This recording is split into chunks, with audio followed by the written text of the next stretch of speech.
Kamareddy municipal ఎన్నికలలో గెలిచిన 4 BRS కౌన్సిలర్లు తాము ఏ పార్టీలో చేరలేదని బీఆర్ఎస్ లోనే ఉన్నామని వాపోయారు.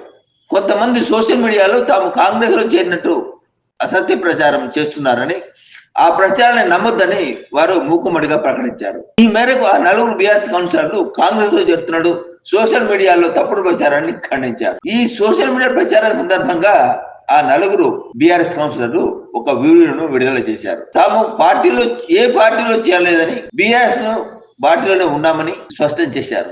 సోషల్ మీడియాలో వస్తున్న తప్పుడు ప్రచారాన్ని నమ్మొద్దని వేడుకున్నారు. తాము ఏ ప్రలోభాలకు లొంగలేదని, తమ అధిష్టానం మేరకే నడుచుకుంటున్నామని ప్రకటించారు. కామారెడ్డి మాజీ ఎమ్మెల్యే గంప గోవర్ధన్ సారథ్యంలోని బీఆర్ఎస్ పార్టీలోనే కొనసాగుతున్నామని ఆ 4 ముందుకొచ్చి తమ గతాన్ని వెలిపించారు. దీనికి సంబంధించిన వీడియో ఒకటి సోషల్ మీడియాలో వైరల్ గా మారింది. కామారెడ్డి పట్టణ ప్రజలకు మరియు ఇప్పుడు ఏవైతే మేము 4 చేరికలని చెప్పి బిగ్ టీవీలో వస్తుందో అవన్నీ అబద్ధ ప్రచారాలు.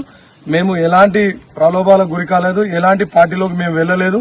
మేము మా అధిష్టానం ఎవరైతే మా గంపగోర్ధన్ అన్న ముజిబన్న ఉన్నారో వాళ్ళు చెప్పిన విధంగానే మేము ఇప్పుడు ఏదైతే వస్తుందో నేను గెరిగంటి లక్ష్మీనారాయణ, మా భార్య స్వప్న, హఫీజ్ బేగ్, పిట్ల వేణుగోపాల్, మేము మాతో పాటు మిగతా మా సహచర కౌన్సిలర్లు కూడా అందరం ఒకే దగ్గర ఉన్నాం. మేము మా పార్టీ చెప్పిన లైనప్ లోనే ఉన్నాము. మా పార్టీ ఇక రేపు కూడా ఎలాంటి లైనప్ చెప్తారో దాని మీదనే నడుస్తాం తప్పితే మేము ఎలాంటి ప్రలోభాలకు గురికాము. అనవసరంగా మాపై గిట్టని వారు కావాలని దుష్ప్రచారం చేస్తున్నారు కాబట్టి అవన్నీ నమ్మవద్దు. మా కామారెడ్డి పట్టణ ప్రజలకు, మా వార్డు ప్రజలకు కూడా చెప్తున్నాం, ఎలాంటి ప్రలోభాలకు గురి కావద్దు. కారు గుర్తు మీదే ఉన్నాం. కారు గుర్తు మా అధిష్టానం ఏది చెప్తే మేము దానికే కట్టుబడి ఉంటాం కాబట్టి అందరికీ నమస్కారం. జై తెలంగాణ. జై తెలంగాణ.